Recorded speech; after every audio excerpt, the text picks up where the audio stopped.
हरियाली से भरे भोलापुर गांव में एक साधारण किसान रहता था। रघु।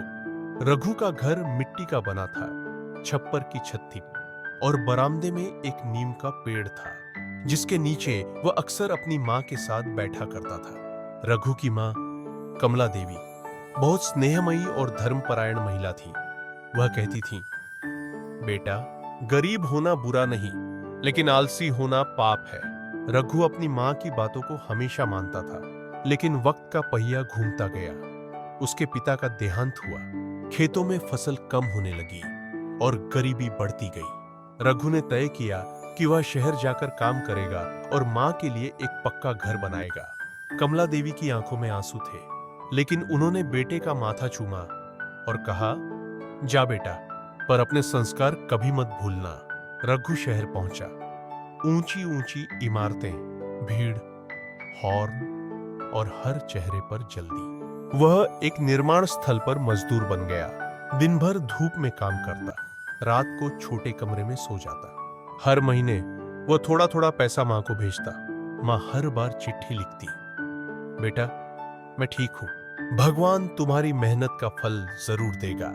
लेकिन वक्त के साथ रघु शहर की जिंदगी में खोने लगा। धीरे धीरे उसने नए दोस्त बना लिए, सिगरेट पीना शुरू किया और पैसे उड़ाने लगा।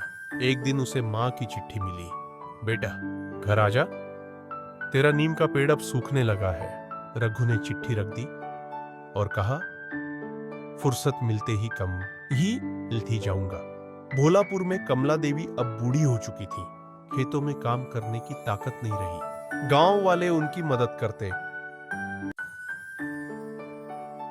लेकिन दिल में सिर्फ एक आस थी कि रघु लौट आए। एक दिन उन्होंने अपने पड़ोसी गोपाल से कहा, अगर मैं ना रहूं तो ये चिट्ठी रघु को दे देना। गोपाल ने कहा, ऐसा मत कहिए मां जी।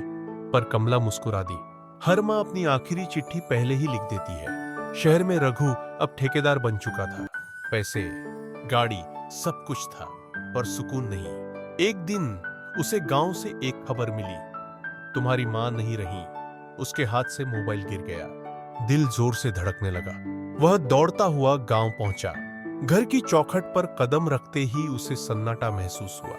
दीवार पर टंगी थी उसकी मां की आखिरी चिट्ठी। रघु ने कांपते हाथों से चिट्ठी खोली, बेटा, जब तू ये पढ़ रहा होगा, मैं शायद नहीं रहूंगी। मैं की होने मैंने तेरे नाम पर खेत लिख दिए हैं, लेकिन याद रख, सबसे बड़ी जमीन दिल की होती है। अगर दिल बंजर हो जाए तो पैसा भी बेकार है। मैं नीम के नीचे तेरा इंतजार करती रहूंगी। रघु फूट फूट कर रो पड़ा। वह दौड़कर नीम के पेड़ के पास पहुंचा। अब वह सूख चुका था। रघु घुटनों के बल बैठ गया और बोला, मां, अब मैं आ गया हूं। लेकिन तू चली गई। अगले दिन रघु ने मां की आखिरी इच्छा पूरी करने का निर्णय लिया। उसने खेतों को फिर से जोता, पुराने घर की मरम्मत की और गांव के बच्चों के लिए एक छोटा सा स्कूल बनवाया, कमला देवी विद्यालय। हर सुबह वह नीम के नीचे बैठकर बच्चों को पढ़ाते हुए मुस्कुराता। लोग कहते, रघु अब बदल गया है। रघु जवाब देता, मैं नहीं बदला, मेरी मां की चिट्ठी ने मुझे बदल दिया। सालों बाद रघु बूढ़ा हो गया।